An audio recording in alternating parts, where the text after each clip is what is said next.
মেয়েদের কি পশু পাখি জবাই করা জায়েজ আছে? টাক মাথায় চুল লাগানো যাবে কিনা? নামাজের ছোট সূরা আগে এবং বড় সূরা পরে পড়া যাবে কিনা? চাপ দাড়ি উঠানোর জন্য কি ঔষধ ব্যবহার করা যাবে? স্ত্রী মারা গেলে স্বামী গোসল করাতে পারবে? কিয়ামতের দিন সূর্য মানুষের মাথার কতটুকু উপরে থাকবে? নারীরা উচ্চ আওয়াজে কোরআন তেলাওয়াত করতে পারবেন কি না? প্রতি সোমবার রোজা রাখার ফজিলত কি আম্মু জানতে চাইছেন, তাই বলেন।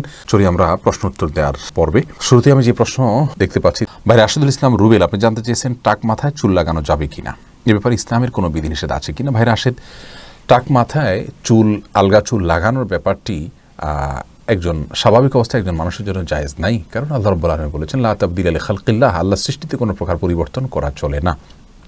এখন কারো চুল পড়ে গেছে, তিনি আলগা চুল লাগিয়েছেন, এটা এক ধরনের প্রতারণার মতো।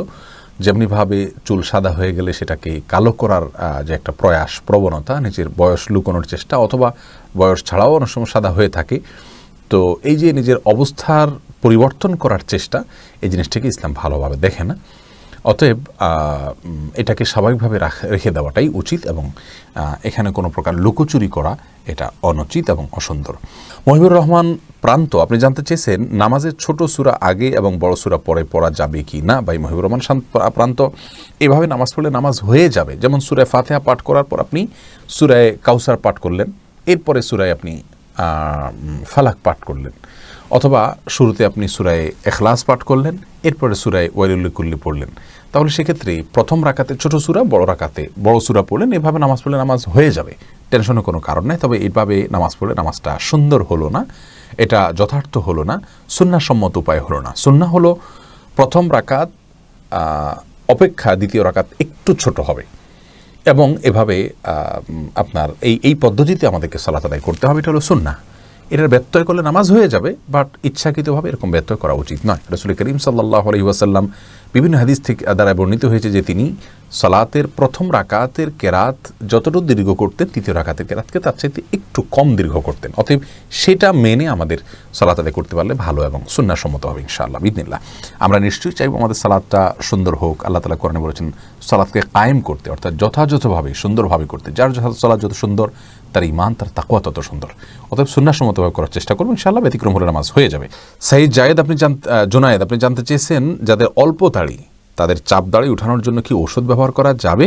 ভাই সাইদ জোনায়েদ, ঔষধ ব্যবহার করে দাড়ি উঠানো, এটা যদি স্বাস্থ্যের জন্য ক্ষতিকর হয়, ক্ষতিকর হওয়ার কথা স্বাভাবিকভাবে, যদি ক্ষতিকর হয় তাহলে কিন্তু এটা করা জায়েজ নাই। আল্লাহ রাব্বুল আলামিন বলেছেন ওয়ালা তালকু বিআইদিকুম ইলা তাহলুকা, তোমরা নিজেদেরকে ধ্বংসের দিকে, ক্ষতির দিকে ঠেলে দিও না। অতএব এমন কোনো ঔষধ ব্যবহার করা যাবে না যে ঔষধ ব্যবহার করলে আমাদের ক্ষতি হতে পারে। আর যদি কোনো প্রকার ক্ষতি না হয়, তাহলে সেক্ষেত্রে দাড়ি গজানোর জন্য তিনি যদি কোনো মেডিসিন ইউজ করতে পারেন, কোনো অসুবিধা নেই। তবে মনে রাখা উচিত আল্লাহ রাব্বুল আলামিন তাকে যেভাবে সৃষ্টি করেছেন সেটার উপরে সন্তুষ্ট থাকা, এটার মধ্যেই কল্যাণ নিহিত আছে।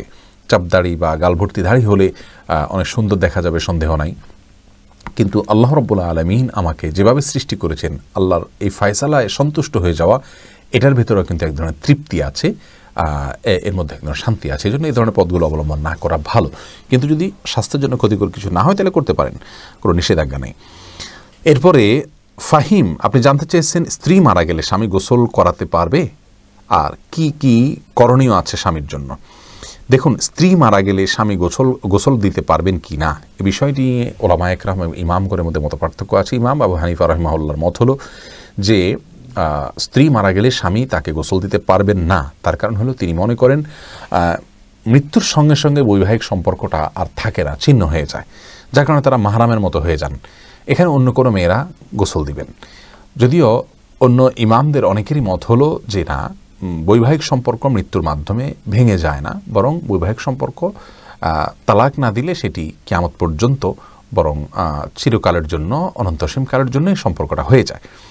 যার কারণে তাদের দৃষ্টিকোণ হলো যে স্বামী তার স্ত্রীকে গোসল দিতে পারবেন, স্ত্রী তার স্বামীকে গোসল দিতে পারবেন। তো এক্ষেত্রে যদি ভিন্ন কোনো ভালো মহিলা থাকেন যিনি গোসল দিতে পারেন, সেটা ভালো, এবং এক্ষেত্রে কোনো অসুবিধা নেই। আর তারেক তালুকদার, আপনি জানতে চেয়েছেন যে কিয়ামতের দিন সূর্য মানুষের মাথার কতটুকু উপরে থাকবে। ভাই তারেক, কিয়ামতের দিন মানুষের মাথার ঠিক কতটুকু সূর্য উপরে থাকবে, এ বিষয় নিয়ে আপনার রাসূল করিম সাল্লাল্লাহু আলাইহি ওয়াসাল্লাম একটি হাদিস রয়েছে, তিনি বলেছেন বিকদ্রিল মিল আও কামা ক্বাল, অর্থাৎ সূর্য মানুষের মাথা থেকে 1 মিল পরিমাণ দূরত্বে থাকবে। এই মিল বলতে সুরমার যে দানি, সুরমা দানিতে যে শলাকা থাকে যেটা দিয়ে সুরমা তোলা হয়, এই শলাকাকেও মিল বলা হয়। আবার মিল বলতে মাইল আরবিতে সেটাও বোঝানো হয়, অর্থাৎ আপনার 1 মাইলের যে দূরত্ব সেটাও বোঝানো হয়। অতএব সূর্যটা মাথার এতটা কাছে থাকবে, এটি হাদিস দ্বারা প্রমাণিত। এখন এতটা কাছে থাকলে সব ছাই হয়ে যাওয়ার কথা, ভস্ম হয়ে যাওয়ার কথা কিন্তু হবে না।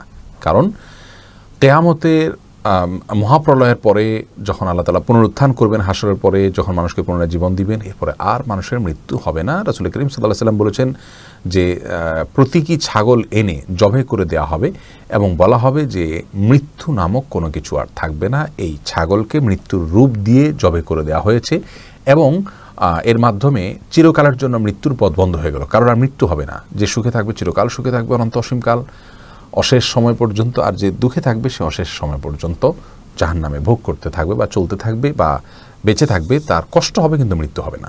আল্লাহ রাব্বুল আলামিন সেরকম ধারণ ক্ষমতা মানুষকে দিয়ে দিবেন তখন। তো সূর্য এতটা কাছে থাকবে যেমনটি হাদিসে বর্ণিত হয়েছে। এরপরে ভাই এমডি আব্দুল্লাহ জানতে চেয়েছেন, নারীরা উচ্চ আওয়াজে কোরআন তেলাওয়াত করতে পারবেন কি না। ভাই আব্দুল্লাহ, নারীরা উচ্চ আওয়াজে কোরআন তেলাওয়াত করতে পারবেন, তবে সেটি পরপুরুষের কণ্ঠ পর্যন্ত কান পর্যন্ত যেন না পৌঁছে সে ব্যাপারে চেষ্টা করতে হবে।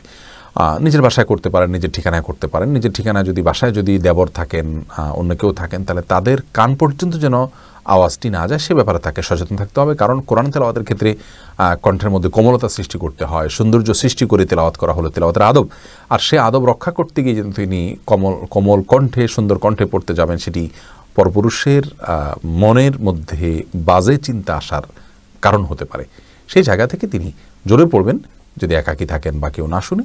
আর যদি কেউ শোনার মতো থাকে তাহলে তার কান পর্যন্ত যেন না যায় সেভাবে তিনি তেলাওয়াত করবেন ইনশাআল্লাহ তাআলা। আরিয়ান হোসেন জানতে চেয়েছেন প্রতি সোমবার রোজা রাখার ফজিলত কি আম্মু জানতে চাইছেন, তাই বলেন। দেখুন ভাই আরিয়ান হোসেন, প্রতি সোমবার রোজা রাখা সুন্নাত। আমাদের প্রিয় নবী সাল্লাল্লাহু আলাইহি ওয়াসাল্লাম জন্মগ্রহণ করেছেন এই দিনে। তাকে জিজ্ঞাসা করা হয়েছে সহিহ মুসলিম বর্ণিত হাদিস, তিনি বলেছেন সোমবার তিনি কেন রোজা রাখেন। সুইলা আন সিয়ামি ইয়াউমিল ইসনাইন, তিনি বলেছেন যাকা ইয়াউমুন বুলিদতু ফীহি, এই দিন আমার জন্ম হয়েছে সেজন্য আমি রোজা রাখি। সোমবারে রোজা রাখাটা সেজন্য সুন্নাত। তামান্না ইসলাম সেতু, আপনি জানতে চেয়েছেন মেয়েদের কি পশু পাখি জবাই করা জায়েজ আছে। বোন, অবশ্যই জায়েজ আছে। মুরগি, হাঁস, এই জাতীয় পশু পাখি, গরু, এগুলো জবাই করার ক্ষেত্রে অনেক উদাহরণ আমাদের সমাজে আছে। যেমন ভাই বোন দুজন মিলে একসাথে গরু জবাই করতে পারবেন না শেয়ারে।